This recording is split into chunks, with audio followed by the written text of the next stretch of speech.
বাংলাদেশের স্বাধীনতা সংগ্রামের গৌরবময় ইতিহাসকে স্মরণ করে যথাযোগ্য মর্যাদায় কুমিল্লার ব্রাহ্মণপাড়া উপজেলায় ২৬শে মার্চ মহান স্বাধীনতা দিবস উদযাপিত হয়েছে। হাজার বছরের বাঙালির লালিত স্বপ্ন বাস্তবায়নের জন্য যারা জীবন উৎসর্গ করেছেন তাদের প্রতি শ্রদ্ধা জানাতে বুধবার সকাল থেকেই নানা কর্মসূচি আয়োজন করে ব্রাহ্মণপাড়া উপজেলা প্রশাসন। দিবসটির সূচনা হয় ভোর ৬টা ৫ মিনিটে শহীদ মিনারের সামনে ৩১ বার তোপধ্বনির মাধ্যমে। এরপর উপজেলা পরিষদে জাতীয় স্মৃতিসৌধে শহীদদের প্রতি শ্রদ্ধা জানিয়ে পুষ্পস্তবক অর্পণ করা হয়। শ্রদ্ধা নিবেদন শেষে ১ মিনিট নীরবতা পালন করা হয় এবং পরে কুচকাওয়াজ, মুক্তিযোদ্ধা সংবর্ধনা ও দোয়া মাহফিল অনুষ্ঠিত হয়।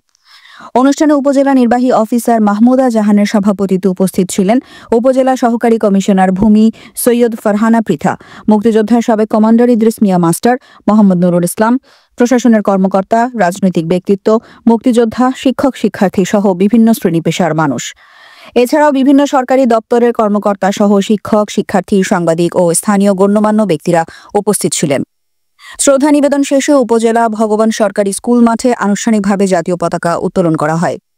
এরপর বীর মুক্তিযোদ্ধা, বাংলাদেশ পুলিশ, বিএনসিসির ও বিভিন্ন শিক্ষা প্রতিষ্ঠানের ছাত্রছাত্রীরা কুচকাওয়াজ প্রদর্শন করেন এবং অভিবাদন গ্রহণ করা হয়।